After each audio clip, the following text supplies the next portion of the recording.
할렐루야. 네, 여러분 환영하고 축복합니다. 오늘 하루도 주님과 동행하시고 또 말씀과 더불어서 승리하시는 귀한 하루 되시기를 바랍니다. 네, 우리가 이제 예수 그리스도의 시대를 계속해서 살펴보고 있는데요. 한번 여러분 머릿속으로 한번 정리를 해보시기 바랍니다. 예수 그리스도의 시대 어떤 내용들이 있었나? 첫 번째로 탄생, 어린 시절, 그리고 사생애. 거기에는 네 가지가 있다 그랬죠.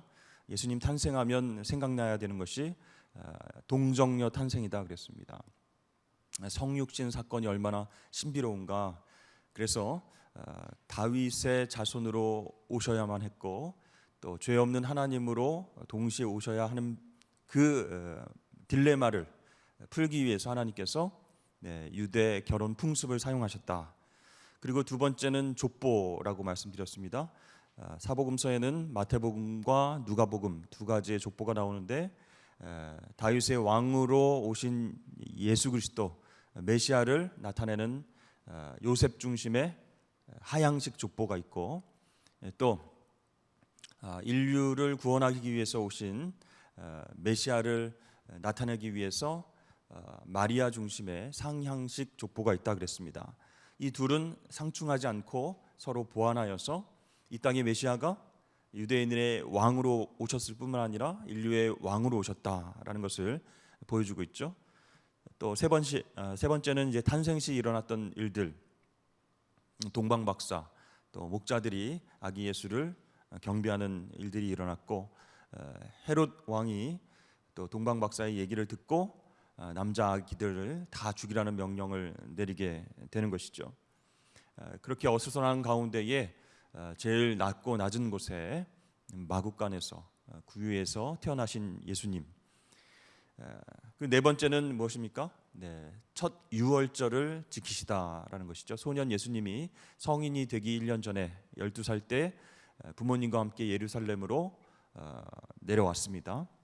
거기에서 이제 잃어버려서 부모된 입장에서 참 걱정을 많이 했는데 소년 예수님은 성전에 남아서 그렇게 종교 지도자들과 대화하고 계셨고, 중요한 것은 내가 어린 양이 되어서 정말 하나님의 희생 제물로서 바쳐져야 되는 그 십자가를 생각하고 그 사명을 생각하는 계기가 되었다라고 말씀드렸습니다.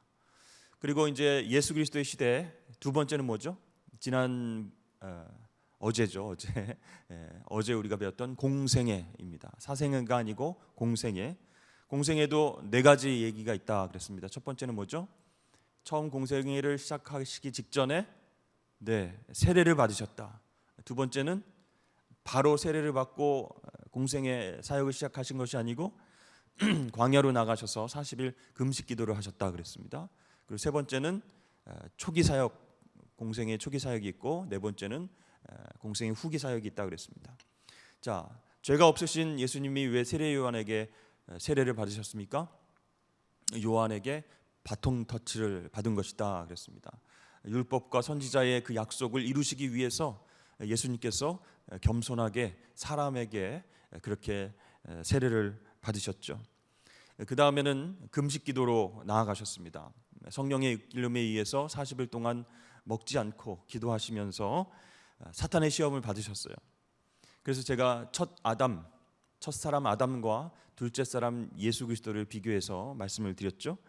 그래서 똑같이 육신의 정욕, 안목의 정욕, 이생의 자랑, 이 세 가지의 시험을 받습니다. 그렇죠? 첫사람 아담은 불순종으로 인해서 실패했지만 둘째 사람 예수님은 하나님의 말씀으로 그 세 가지 시험을 승리하셨다. 사탄은 계속해서 내가 하나님의 아들이어든 이렇게 조건절을 붙입니다. 하나님의 아들인 것을 능력을 통해서 보여줘라, 편안한 길, 넓은 길로 가라, 이렇게 얘기를 했지만 예수님은 사탄아 물러가라, 그렇게 하나님의 말씀으로 물리치셨죠. 십자가가 예수님께서 오신 목적이기 때문에 고난의 길, 좁은 길, 그 길로 가야만 인류 구원의 놀라운 역사를 이루시기 때문에 그 금식 기도를 통해서 사탄의 시험을 통해서 십자가가 내가 온 목적이다, 섬기러 왔다라는 것을 말씀을 통해 승리하면서 다시 한번 확인하셨습니다. 그다음에 이제 세 번째 초기 사역은 어디를 중심으로?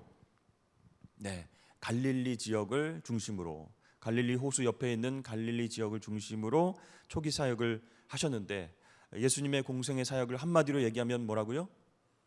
네, 회복, 네, 회복이다 그랬습니다. 그렇죠? 네, 가르치시고 선포하시고 그 다음에 치유하시고, 이 모든 것을 한마디로 얘기한다면 회복 사역이었다 그랬습니다. 그래서 그것을 혼자 하지 않으시고 12제자를 부르시고 그들과 더불어서 초기 사역을 감당하셨다. 그리고 후기 사역은 언제부턴가 정확하게 우리가 나눌 수는 없지만 12제자를 훈련시킨 후에 이제 파송하는 그 시점부터 제자들에게 능력을 주시고 복음 전하게 하시고 병든 자들을 일으키게 하시고 귀신을 쫓게 하시는 능력 주셔서 제자들이 파송되어서 훈련을 받습니다. 그리고 나서 예수님께서는 몇 번 순환 예고를 하세요? 네, 3번에 걸쳐서 순환 예고를 하십니다. 1차, 2차, 3차. 내가 십자가에서 죽어야 되겠고 그 다음에 사흘 만에 살아나리라. 근데 제자들이 그것을 귀담아 듣지 않습니다. 설마 그런 일이 있겠느냐, 유대인의 왕이 되셔서 한 자리 좀 차지해야지 하는 그런 제자들도 있었고, 예수님과 동상이몽을 하는 그런 과정이 나오죠. 그것이 후기 사역입니다. 오늘은 이제 세 번째로 십자가와 부활, 네, 승천, 네, 주제에 대해서 한번 얘기를 해보려고 합니다. 십자가, 부활, 승천, 이것을 비유로 얘기를 어떻게 할까 이제 생각을 하면요, 여러분 한 성이 이렇게 있었습니다. 근데 이 성 안에는 많은 사람들이 이제 살고 있죠. 근데 이 성을 적군들이 이제 포위하게 됐습니다. 그래서 이 성 안에 있는 사람들은 꼼짝없이 이제 갇히게 된 것이죠. 그래서 뭐 10일, 20일, 30일 지나갈수록 어떤 현상이 일어날까요? 식량, 물, 이것이 이제 부족한 상태가 되는 것입니다. 근데 이 포위망을 뚫고 밖에 있는 식량과 물을 공급할 수 있는 그런 방법이 없는 거예요. 그래서 여기 있는 사람들이 안 되겠다, 우리끼리 좀 해결책을 간구해 보자 해서 뭐 이 포위망을 뚫어보려고 노력을 나름대로 했습니다. 그래도 잘 안 되는 거예요.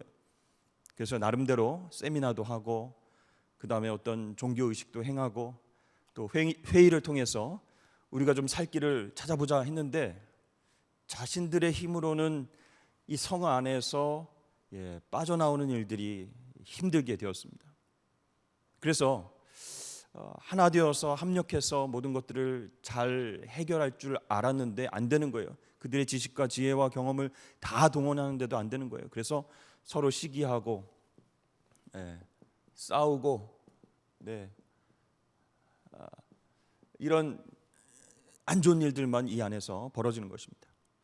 근데 이런 상황을 누가 보고 있었냐면 이 성을 처음으로 만들었던 왕이 이 상황을 이제 보게 된 것입니다. 아, 저거 내가 처음에 만들어서 정말 그 안에 백성들이 행복하게 살기를 원했는데 지금 적군들에 의해서 포위돼서 식량과 물을 공급받지 못하고 저렇게 싸우고 힘들게 살아가는구나.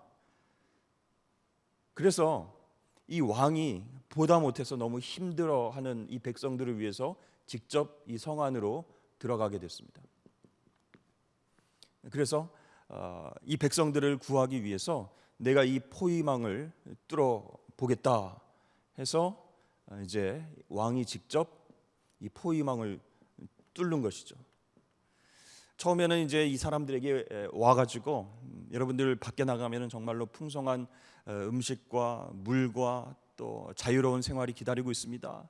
지금 이 포위망을 뚫고 성 밖으로 나가는 것이 정말로 중요한 사실입니다라고 왕이 아무리 강조를 해도 무시하고 불순종하고 당신이 왕이냐 이렇게 의심하는 그런 일들이 있었죠. 그럼에도 불구하고 이 왕은 스스로 이 성의 자유를 억압하고 있는 이 포위망을 뚫고 길을 내게 됐습니다. 그래서 아직도 의심하고 그게 과연 되겠어라고 생각하는 사람들이 많지만 왕을 믿고 이 길로 나간 사람들은 자유를 얻게 되는 것이죠.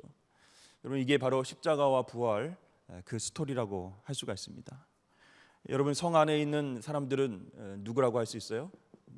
세상 사람들을 이제 의미하는 것이죠. 자, 이 왕이 성 안으로 들어온 사건은 바로 성육신 사건이다. 인간이 되어서 세상 안으로 들어오게 된 것이죠. 그래서 공생의 사역을 통해서 회복의 사역들을 계속 보여주고 나를 따르라, 그리고 진짜 생명이 어디에 있는지를 알려주셨음에도 불구하고 사람들은 이제 의심하게 되는 것이죠. 그러나 이 왕이 직접 이 포위망을 뚫었다 그랬죠. 이 포위망은 뭐죠? 죄와 사망입니다. 이 성의 사람들을 꼼짝하지 못하게 그 안에서 영적으로 굶어 죽게끔 만드는 이 세력이 바로 죄와 사망이라는 거예요. 이 죄와 사망의 포위망을 뚫고 왕께서 직접 길을 내셨습니다. 이게 바로 십자가 사건이죠. 근데 이 십자가로 예수님께서 죽으시면 아무 의미도 없지만 다시 부활하셔서 승천하셨습니다. 그래서 우리와 지금도 영원히 함께 계시는 주님으로 역사하고 계시는 것입니다. 이게 바로 십자가와 부활과 승천의 이야기다. 여러분 생각하시고 따라오시면 되겠습니다. 예수님께서 말씀을 통해서 보면, 사복음을 통해서 보면 십자가에 처형되시기 직전에 하셨던 일들이, 중요한 일들이 몇 개가 있죠. 다 말씀드릴 수는 없지만 중요한 부분만 함께 살펴보고자 합니다. 최후의 만찬을 제자들과 하셨죠. 그때 빵과 포도주를 나눠 주시면서 이것은 나의 살이다, 이것은 나의 피다라고 말씀을 하셨습니다. 우리가 그냥 문자 그대로 들으면 굉장히 끔찍한 이야기다라고 할 수 있지만 주님의 살과 피를 먹으라, 이렇게 마지막 만찬에서 주님께서 말씀하시는 것은 주님의 십자가 고난에 동참하라, 그런 얘기예요. 그렇죠? 그리고 그 부활의 기쁨과 감격을 누리며 살아라 라고 이야기를 하시는 것입니다. 이 제자들은 나중에야 비로소 예수님께서 빵을 떼어주시고 떡을 떼어주시고 포도주를 나눠주신 그 의미를 깨닫게 되는 것이죠. 그리고 요한복음 13장부터 16장까지 말씀을 보면 고별 설교가 나오게 됩니다. 마지막으로 이제 남기고 싶은 중요한 메시지를 우리에게 주신 것이죠. 요한복음 13장부터 16장까지 말씀을 쭉 보면 고별 설교 중에서 중요한 부분만 말씀드립니다. 첫 번째는 새 계명을 우리에게 주셨다는 거예요. 요한복음 13장에 보면 새 계명을 너희에게 주노니 서로 사랑하라. 어떻게 해요? 내가 너희를 사랑한 것 같이 너희도 서로 사랑하라. 이게 옛 계명이 아니고 새 계명이다 그랬습니다. 옛 계명은 뭐죠? 하나님 사랑과 이웃 사랑을 말씀하셨는데, 너 자신을 사랑하듯, 그죠? 내 이웃을 사랑하라, 이렇게 말씀하셨는데 새 계명을 주노라라고 말씀하시면서는 어떻게 해요? 내가 너희를 사랑한 것 같이, 십자가 사랑으로 너희를 사랑한 것 같이 너희도 서로 사랑해야 된다. 너희가 서로 사랑하면 이로써 그 사람이 내 제자인 줄을 알리라, 이렇게 말씀을 하셨습니다. 그 다음에 두 번째로는 내가 처소를 예비하러 간다라고 말씀하시는 거예요. 도마가 질문합니다. 주여 어디로 가십니까? 했더니 예수님께서 내가 길이요 진리요 생명이다, 나로 말미암지 않고는 아버지께로 올 사람이 없다라고 말씀을 하셨어요. 그래서 내 아버지 집에 거할 곳이 많은데 너희를 위해서 처소를 내가 예비하러 가는 것이다, 걱정하지 말아라, 이렇게 처소를 예비하러 가신다라고 말씀하셨고, 또 세 번째로는 보혜사 성령을 보내주겠다, 이렇게 약속을 하신 거예요. 주님께서 십자가에서 죽으시고 부활 승천하셔서 안 계시면 우리는 어떻게 사역을 감당할 것인가 두려워하는 그 제자들, 그 당시에는 이제 그런 것들을 걱정하지 않았지만 실질적으로는 일어났을 때 굉장히 두려워했죠. 그때 진리의 성령을 너에게 보내주겠다, 그래서 성령이 오시면 너희를 모든 진리 가운데로 인도하게 하셔서 장래의 일을 너에게 알리시리라. 걱정하지 말아라. 보혜사 성령을 보내주겠다. 그랬죠. 보호해 주시고 은혜를 주시고 가르쳐 주시는 성령님을 보내주겠다 약속하시고, 마지막으로 포도나무와 가지의 비유를 통해서 너희가 내 안에, 내가 너희 안에 거할 것이다. 포도나무인 나에게 가지인 너희가 딱 붙어 있어야 된다. 그래야 생명을 계속 공급받을 수 있다. 그렇게 이제 최후의 설교, 마지막 설교를 하신 것이죠. 그다음에 이제 목요일 날 이제 예수님께서 겟세마네 동산에서 기도를 하십니다. 여러분, 겟세마네가 무슨 뜻이죠? 네, 발음을 잘 하셔야 됩니다. 네, 겟세마네입니다. 네, 어떤 분들은 이제 기도할 때 굉장히 당당하게 겟세마네 기도 뭐 이렇게 이야기를 하시는데, 겟세마네는 기름 짜는 틀, 도구. 무슨 기름을 짜요? 돼지 기름이에요? 소 기름이에요? 아니죠. 올리브 기름입니다. 그래서 올리브 나무가 많이 있는 곳, 감람유가 있는 곳, 그것이 감람산입니다. 그렇죠? 그래서 이 감람산에서 예수님이 계속 기도하셨던 그 장소, 거기가 이제 겟세마네 동산 기도입니다. 자, 여기에 베드로와 야고보와 요한을 데리고 가셔서 감람산 초입에 있는 겟세마네 언덕으로 올라가시죠. 거기서 이제 땀방울이 핏방울이 되도록 기도를 하시는 거예요. 내 아버지여, 이 잔을 내게서 지나가게 하옵소서. 인간적인 생각으로는 이 고통과 아픔이 좀 피해갔으면 좋겠다라고 하는 마음이 있으셨죠. 그러나 어떻게 해요? 기도의 내용이 나의 원대로 하지 마옵시고 아버지의 원대로, 아버지의 뜻대로 하옵소서. 이렇게 겟세마네 기도를 통해서 하나님의 아버지의 뜻을 간구하고 있습니다. 자, 목요일 날 그렇게 기도를 하셨고, 언제 잡히셨어요? 네, 금요일 날 잡히셨습니다. 그래서 재판을 이제 두 차례를 받게 되는 거예요. 예수님이 잡히시고 이제 재판을 받으시게 되는데, 그것은 첫 번째는 산헤드린 공의회,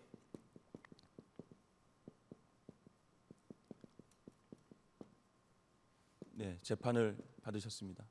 이것은 이제 종교 재판이라고 할 수 있습니다. 그 다음에는 빌라도 앞에서 이제 재판을 받게 되죠.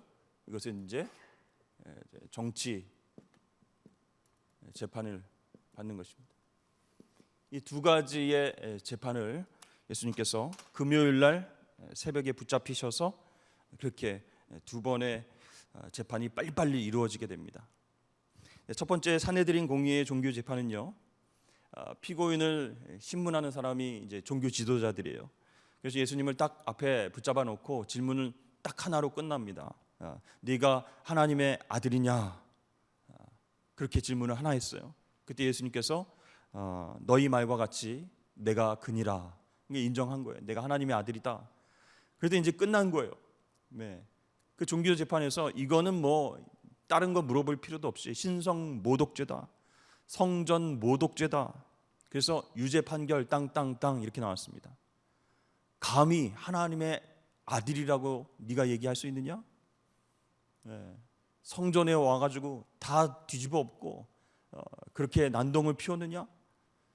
그래서 유죄 판결을 받았습니다. 그런데 당시 종교 지도자들에게는 사형 집행권이 없습니다. 유죄를 받아도 예수님을 십자가에 달 수 있는 명분이 없는 거예요. 그냥 자기네들끼리 종교 재판을 해서 이제 뭐 신성 모독죄로 성전에 뭐 출입하지 못하게 하든지 뭐 이렇게 출교하게 하든지 다른 곳에 살게 하든지 이런 건 할 수 있지만 처형은 못 시키는 거예요. 그래서 이제 종교 지도자들과 로마의 사람들이 합작을 하는 거죠. 그래서 십자가로 죽이기 위해서는 정치 재판을 해야 된다. 그래서 빌라도 재판을 하게 됩니다. 자, 정치 재판에서는 중요한 항목이 뭐예요? 네, 내란죄, 반란죄에 해당합니다. 자기를 유대인의 왕이라고 사칭해서 지금 군중들을 선동시키고 있다. 이것은 로마 정부를 뒤집으려고 하는 선동죄, 내란죄, 거기에 반란죄에 해당된다라는 것을 증명하면 이제 정치범이 돼서 십자가에서 처형받게 되는 것이죠. 자, 이래서 예수님의 재판은요, 새벽부터 이른 아침까지 굉장히 빠른 속도로 진행이 되었습니다. 왜 그랬을까요? 만약에 이제 정치 재판에서 유죄가 판결이 되면 십자가형을 이제 언도하고 바로 이제 시행을 해야 되는데, 유대인들의 안식일 규정상 안식일 시간, 그러니까 안식일 날 저녁 때 안식일이 시작되는 그 시간에는 사람을 십자가에 매달지 못합니다. 예수님이 유대인이니까 안식일이 시작되는 저녁 이전에 모든 재판이 끝나고 처형이 판결이 돼야 십자가에 매달 수 있는 거예요. 그래서 막 새벽부터 아침까지 그렇게 진행이 된 것이죠. 그래서 금요일 저녁이 되기 전에 빨리 사건을 처리해야 했기 때문에 산헤드린 공의회와 또 빌라도 재판이 이루어지게 됐습니다. 그래서 금요일 새벽에 재판을 받으시고 그날 아침에 결정이 돼서 골고다 언덕으로 십자가를 지고 올라가시게 됐습니다. 그때 이제 로마의 총독 빌라도 그렇게 나오죠, 여러분. 사복음서 이제 뒷부분에 보면 그 다스리는 사람은 분봉왕이라고 했죠, 그렇죠? 유다 분봉왕이 있고 그 다음에 총독이 있다라고 그랬습니다. 총독은 정말로 정치적, 경제적, 종교적으로 중요한 지역에 주둔하면서 핵심적인 내용들만 처리를 하는 사람입니다. 근데 분봉왕은 나라 전체의 여러 가지 일들을 맡아서 하고, 예루살렘만은 이제 로마 총독 빌라도가 책임지고 있었어요. 그때 이 유대인의 왕 이렇게 따르는 군중들이 굉장히 많고, 저 사람이 메시아다, 신이다, 뭐 하나님의 아들이다, 그런 얘기도 많고 굉장히 이제 시끄러운 거예요. 복잡한 거예요. 그래서 종교 지도자들은 성전 모독했다, 신성을 모독했다, 죽여야 됩니다라고 얘기하고, 정치적으로는 그렇게 큰 타격을 주지 않았는데 고민을 하게 됐죠, 빌라도가. 예수님이 죄가 없다는 것을 본인은 압니다. 그런데 이것을 판결을 해야 되는 책임에서 손을 빼고 싶은 거예요. 그래서 자신은 이제 손을 씻고 뒤로 빠지게 되죠. 그래서 명절 때 전례를 따라서 빌라도하고 예수가 있는데 누구를 놓아줄까, 이렇게 군중들에게 얘기했더니 사람들이 어떻게 얘기합니까? 예수를 십자가에 못 박아라, 이렇게 얘기를 하는 거죠. 강도인 바라바를 놓아주고 예수님을 대신 십자가에 못 박기로 결정이 되었습니다. 자, 그래서 십자가, 부활, 승천, 이 부분에서 중요한 부분, 먼저 십자가 1번 보여주시죠. 우리 자막을 함께 읽어보도록 하겠습니다. 시작. 죄의 대가를 대신 지불하기 위해 죽음 안으로 가시다. 십자가는 예수님께서 직접 죽음 안으로 들어가시는 거고, 부활은 죽음과 사망의 권세를, 어둠의 권세를 이기시고 밖으로 나오신 것이고, 자, 승천은 하늘로 올라가셔서 모든 인류에게로 돌아가시는 그런 상황이다라고 생각하시면 되겠습니다. 자, 예수님은 오전 9시부터 오후 3시까지, 그죠? 약 6시간을 십자가에 매달려 계셨습니다. 너무너무 힘든 고통이죠. 근데 여러분, 십자가에서 그 범인들이, 범죄자들이 이제 처형을 당하고 죽는 원인이 무엇입니까? 피를 많이 흘려서요? 아니면 물을 많이 흘려서요? 피를 생각보다 많이 흘린 그런 사람도 있겠죠. 그러나 중요한 것은 이 십자가 처형이 숨을 못 쉬게 만드는 거예요. 그러니까 결국 사인은 뭐냐면 질식사입니다. 못으로 양쪽에 두 팔을 고정하고 있죠. 그러면 상체의 무게 때문에 몸이 자꾸 밑으로 내려가게 됩니다. 그런데 이제 이게 너무나 큰 고통이기 때문에 발을 디뎌서 이제 몸을, 상체를 위쪽으로 올리려고 하는데 이게 잘 안 되는 거예요. 그러니까 상체는 밑으로 내려가는데 숨을 쉬려면 이 횡격막이 잘 움직여야 되는데 그게 안 되는 거예요. 고정돼서 기도가 막히게 됩니다. 더 이상 숨을 쉴 수 없는 고통 가운데에서 이 기도가 막혀서 질식사하게 되는 것이 바로 십자가 처형이다라는 것이죠. 그래서 몸을 어떻게든 위로 올려서 이 횡격막과 이 기도가 편안하게 숨을 쉴 수 있도록 해야 되는데 다 못에 고정되어 있는 거예요. 손과 발이 찢어지는 고통과, 그렇죠? 그게 잘 안 돼서 숨이 안 쉬어지는 고통과 또 피와 물이 흐르는 그런 고통을 참아내셔야 됐다. 6시간 동안을 그렇게 십자가 위에서 고생을 하셨다는 것이죠. 자, 그래서 그것을 보다 못해서 밑에서 쓸개즙을 포도주에 타서 해융에 적셔서 막대기에 달아서 예수님 목에 축여주려고 합니다. 그때 예수님이 거절을 하셨습니다. 이것은 뭐냐면 일종의 마취제예요. 너무 힘드니까 계속해서 막 신음소리가 나는 겁니다.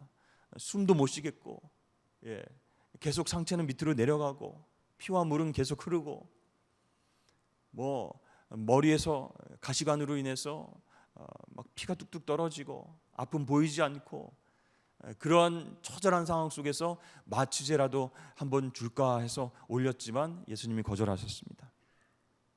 있는 그대로의 고통을 다 받으시면서 대속의 사명을 감당하셨다는 거예요. 자, 그렇게 해서 예수님께서 6시간 동안 십자가 위에서 고통을 당하시고 숨을 거두셨습니다. 숨이 딱 끊어질 때에 성전 안에 있는 성소와 지성소를 막고 있는 휘장이 위에서부터 아래로 쫙 찢어지게 됐죠.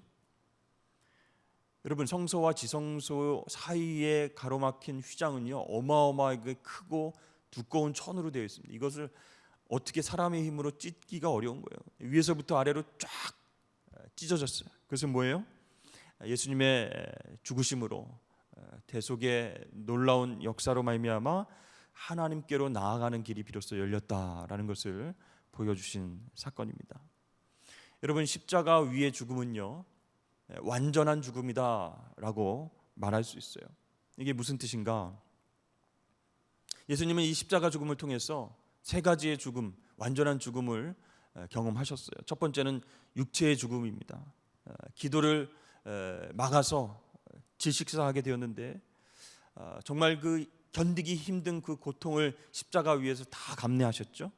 이 육체의 죽음을 통해서 예수님은 우리의 병든 육체를 새롭게 하시기 위해서 십자가에서 고통받으셨다라는 것을 알게 됩니다. 두 번째는 인격의 죽음입니다. 육체적 죽음뿐만 아니라 인격의 죽음, 그것을 경험했어요. 십자가 위에 다 발가벗기셨어요. 사실 우리가 성화에서는 우리가 속옷을 이제 볼 수가 있는데 다 발가벗겼어요. 지나가던 사람들이나 그 강도짓을 하거나 극한 아주 나쁜 짓을 한 사람들의 마지막을 보면서 인격적으로 완전히 죽음을 경험하게 하는 것이죠. 그래서 철저하게 그 사람의 어떤 인격과 자아가 멸시당하게끔 하는 것이죠. 여러분, 예수님이 왜 이렇게 죽으셨어만 했습니까? 바로 상처받고 파괴된 우리의 자아를, 우리의 인격을 회복시키시기 위해서 당신이 직접 그런 수모를 당하셨다라는 것입니다. 세 번째는 어떤 죽음이에요? 영적인 죽음입니다.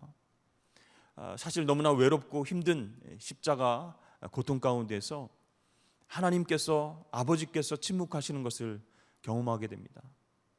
너무나 외롭고 너무나 힘든 그 길을 가는데 하나님 침묵하시는 거예요. 그래서 철저하게 하나님께 버림받은 영적인 죽음을 경험하셨다라는 거예요. 그래서 엘리 엘리 라마 사박다니, 나의 하나님 어찌하여 나를 버리셨나이까, 그렇게 십자가 위에서 외치셨죠. 자, 이렇게 예수님께서는 육체의 죽음, 인격의 죽음, 그리고 영적인 죽음, 그래서 완전한 죽음을 경험하심으로써 우리를 살리시기 위해서 그렇게 완전한 죽음을 하셨다. 자, 이렇게 예수님께서 십자가에서 죽으셨습니다. 모든 것이 끝났다라고 생각하고 제자들은 뿔뿔이 흩어졌죠. 근데 두 번째로 이제 부활의 놀라운 역사가 일어났습니다. 자막을 한번 띄워주시죠. 네, 한번 읽어보겠습니다. 시작. 새로운 탄생을 알리는 첫 열매였다 그랬습니다. 예수님은 제자들에게 예고하신 대로 3일 만에 부활하셨습니다. 십자가는 우리 모든 사람들의 죄값을 지불한 행위고, 이 부활은 무엇입니까? 이 값이 완전히 치러졌다, 그것을 증명하는 영수증과 같은 거예요. 자, 예수님은 부활 후 40일 동안 이 땅에 계시면서 몇 번이나 나타나셨을까요? 8차례, 성경을 보면 8차례에 나타나셨습니다. 이 주님의 부활은 영으로만 이렇게 쭉 나타나신 것이 아니에요.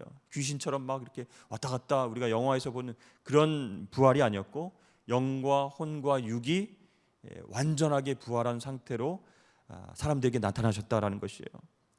제자들에게 나타나셔서 그들이 잡은 생선을 함께 구워서 드시기도 하셨습니다. 아침 식사를 같이 하신 거예요. 영, 혼, 육이 완전하게 부활하신 상태로 제자들에게 나타나셨던 거죠. 첫 번째로 8번 나타나셨다, 부활을 만나 주셨다 했는데, 첫 번째로 막달라 마리아 만나 주셨죠. 두 번째로 10명의 제자에게 나타나셨는데 그때 도마는 없었습니다. 그죠? 가룟 유다는 자살해서 죽고, 그래서 10명의 제자를 만나 주셨고, 세 번째는 도마에게 자신의 상처를 보여주셨어요. 의심하는 도마에게 못자국을 보여주셨죠. 네 번째는 베드로를 만나 주셨고, 다섯 번째는 엠마오로 가는 2명의 제자들과 함께 동행하면서 그들과 식사할 때에 영의 눈이 뜨이면서 주님인 것을 알게 됐죠. 그 다음에 여섯 번째는 갈릴리 호수 옆에 살고 있던 사람들 500여 명의 사람들에게 나타나셨어요. 천국에 대한 말씀을 해주셨고, 일곱 번째는 갈릴리 호숫가에서 다 포기하고 다시 물고기를 잡고 있는 그 제자들에게 나타나셔서 말씀을 전해주시고 같이 식사도 하셨습니다. 여덟 번째는 예수님의 동생 야고보에게 이렇게 나타나셨죠. 40일 동안 이 땅에 계시면서 8차례 나타나셨다라고 성경은 이야기하고 있습니다. 자, 예수님 입장에서는요, 죽으시고 끝나신 것이 아니고 부활하셨으면 어떤 생각을 우리는 가져요? 나를 배신한 것들, 내가 한번 짠 나타나가지고 깜짝 놀라는 그들, 당황하는 그들 앞에서 내가 다시 살아났다, 너 왜 나를 배신했어 하면서 이렇게 복수할 것 같은 그런 마음이 우리는 들죠. 복수혈전을 위해서 나타나신 것이 아니에요. 사람들 앞에 짠 하고 나타나서 왜 배신했어, 너 왜 나를 못 믿었어, 이렇게 하신 것이 아니고 샬롬의 메시지를 전해주셨습니다. 샬롬, 네가 평안하냐. 깜짝 놀랐죠. 제자들과 모든 사람들이 하늘의 평강을 전하시는 예수님을 만나게 될 줄이야. 십자가에서 끝난 줄 알았는데 이분이 진짜 영혼육이 부활하셔서 샬롬하고 다가오신다는 거예요. 자, 그 메시지는 뭐예요? 죽음의 그 포위망이 이제 사라졌다는 거예요. 성을 둘러싼 그 죽음의 사망의 포위망이 사라지고 하늘의 평강이 그 사이에 이제 나타나게 되었다. 예수 그리스도를 믿는 모든 사람들은 그 포위망을 뚫고 자유를, 해방을 얻게 됨을 예수님께서 부활하셔서 보여주시게 된 것이죠. 요한복음 21장을 보면 가장 감동적인 사건이 베드로를 만나 주시는 사건입니다. 주눅 들어있고 예수님의 눈을 차마 볼 수 없었던 베드로, 3번이나 부인했던 그 베드로가 부활하신 주님을 만나면 무슨 말을 할 수 있겠습니까? 그냥 눈도 못 마주치고 정말 미안하고 죄송하고 부끄러운 마음에 그렇게 힘들어했어요. 그래서 주님께서 요한의 아들 시몬아, 내가 나를 사랑하느냐 이렇게 물어보셨습니다. 사실은 베드로가 난 죽기까지 주님을 따르겠습니다 하고 큰 소리 칠 때만 해도 주님을 정말 진정으로 사랑하는 줄 알았거든요. 아가페의 사랑을 주님께 드리는 줄 알았거든요. 그런데 배신하고 나서, 죄를 짓고 나서 생각해 보니까 그것은 아가페의 사랑이 아니었어요. 필레오의 사랑이었어요. 인간적인 사랑이었어요. 그러나 부활하신 주님께서 네가 나를 사랑하느냐라고 물어보셨을 때 주님만이 그 놀라운 아가페 사랑을 주시는 분이시구나. 배신한 나를 품어주시는구나. 나를 잘못했다라고 심판하지 않으시고 내 양을 먹이라, 내 양을 치라 이렇게 말씀하시는구나 하고 부활하신 주님의 사랑을 깨닫게 되는 것입니다. 그래서 부활하신 주님과 제자들의 만남 가운데서 가장 감동적인 스토리가 바로 베드로와의 만남이다라는 것을 요한복음을 통해서 알 수 있습니다. 마지막으로 이제 승천하심입니다. 승천하심 한번 자막 보여주시죠. 한번 읽겠습니다. 시작. 그 땅의 제한적인 시간에서 떠나 모든 인류에게로, 제한적인 시간을 뚫고 이제는 영혼의 영역으로 가셨다. 왜 승천하셔서 영혼의 영혼으로 영역으로 가셨어야만 했을까요?